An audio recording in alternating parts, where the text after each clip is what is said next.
John 18. After saying these things, Jesus crossed the Kidron Valley with his disciples and entered a grove of olive trees. Judas the betrayer knew this place because Jesus had often gone there with his disciples. They went to the olive grove called Gethsemane, and Jesus said, "Sit here while I go and pray." He took Peter, James, and John with him, and he became deeply troubled and distressed. He told them, "My soul is crushed with grief to the point of death. Stay here and keep watch with me." He went on a little farther and fell to the ground. He prayed that if it were possible, the awful hour awaiting him might pass him by. "Abba, Father," he cried out, "everything is possible for you. Please take this cup of suffering away from me. Yet I want your will to be done, not mine." Then he returned and found the disciples asleep. He said to Peter, "Simon, are you asleep? Couldn't you watch with me even 1 hour? Keep watch and pray so that you will not give in to temptation. For the spirit is willing, but the body is weak." Then Jesus left them again and prayed the same prayer as before. When he returned to them again, he found them sleeping, for they couldn't keep their eyes open, and they didn't know what to say. When he returned to them the third time, he said, "Go ahead and sleep. Have your rest. But no, the time has come. The Son of Man is betrayed into the hands of sinners. Up, let's be going. Look, my betrayer is here." Then Jesus went with them to the olive grove called Gethsemane, and he said, "Sit here while I go over there to pray." He took Peter and Zebedee's two sons, James and John, and he became anguished and distressed. He told them, "My soul is crushed with grief to the point of death. Stay here and keep watch with me."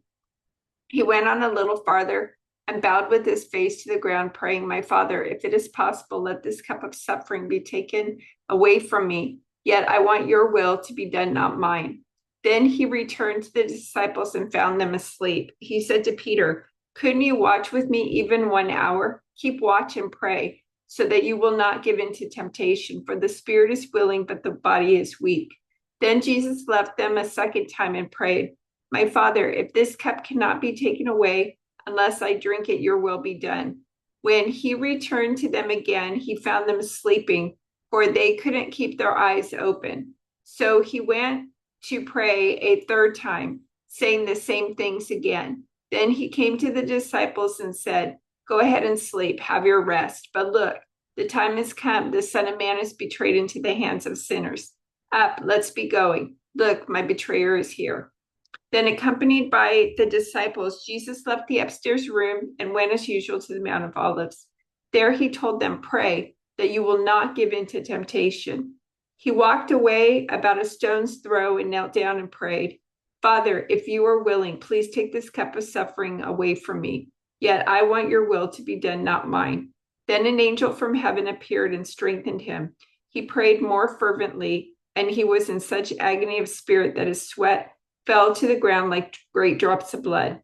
At last he stood up again and returned to the disciples, only to find them asleep, exhausted from grief.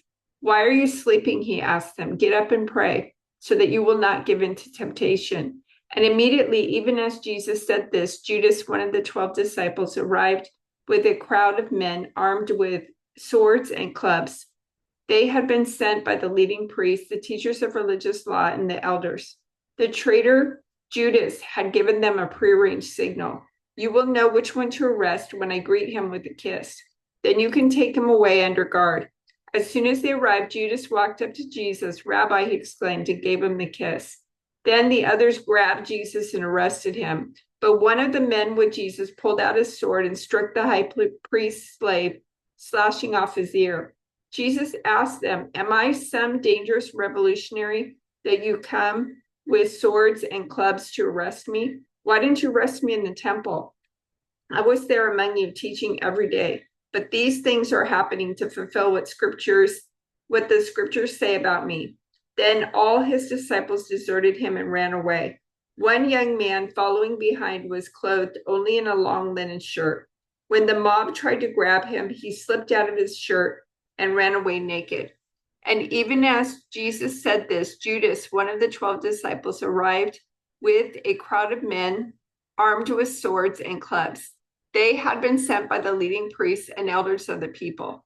The traitor Judas had given them a prearranged signal. You will know which one to arrest when I greet him with a kiss."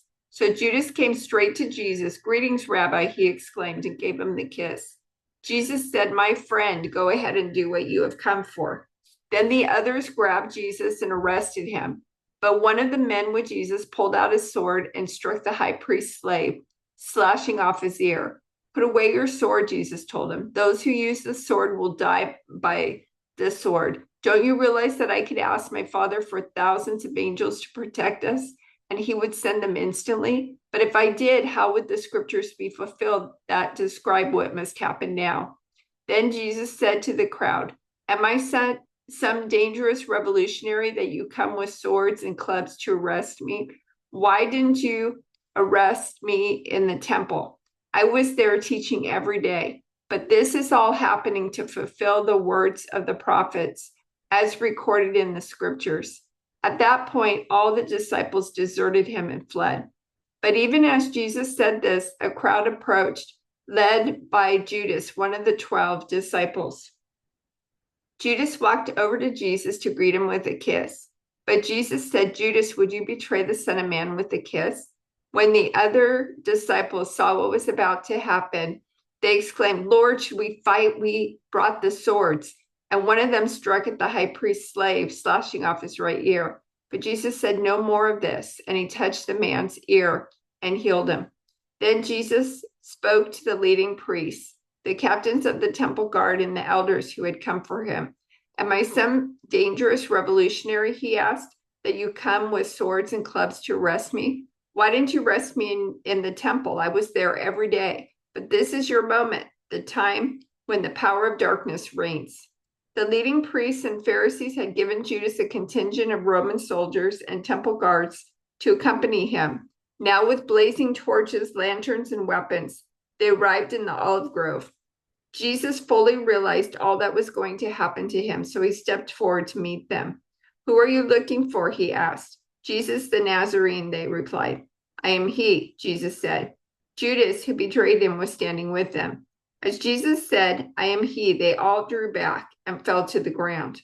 Once more, he asked them, "Who are you looking for?" And again they replied, "Jesus the Nazarene." "I told you that I am he," Jesus said. "And since I am the one you want, let these others go." He did this to fulfill his own statement. "I did not lose a single one of those you have given me." Then Simon Peter drew a sword and slashed off the right ear of Malchus, the high priest's slave. But Jesus said to Peter, "Put your sword back into the sheath. Shall I not drink from the cup of suffering the Father has given me?"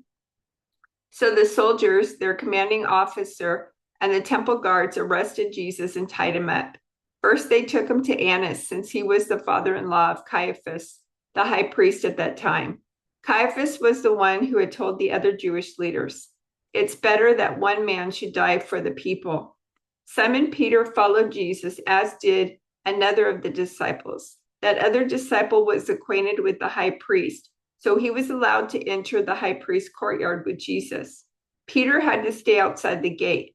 Then the disciple who knew the high priest spoke to the woman watching at the gate, and she let Peter in. The woman asked Peter, "You're not one of that man's disciples, are you?" "No," he said, "I am not." Because it was cold, the household servants and the guards had made a charcoal fire. They stood around it warming themselves, and Peter stood with them warming himself. Inside, the high priest began asking Jesus about his followers and what he had been teaching. Jesus replied, "Everyone knows what I teach. I've preached regularly in the synagogues and the temple, where the people gather. I have not spoken in secret. Why are you asking me this question? Ask those who heard me. They know what I said." Then one of the temple guards standing nearby slapped Jesus across the face. "Is that the way to answer the high priest?" he demanded. Jesus replied, "If I said anything wrong, you must prove it. But if I'm speaking the truth, why are you beating me?" Then Annas bound Jesus and sent him to Caiaphas, the high priest.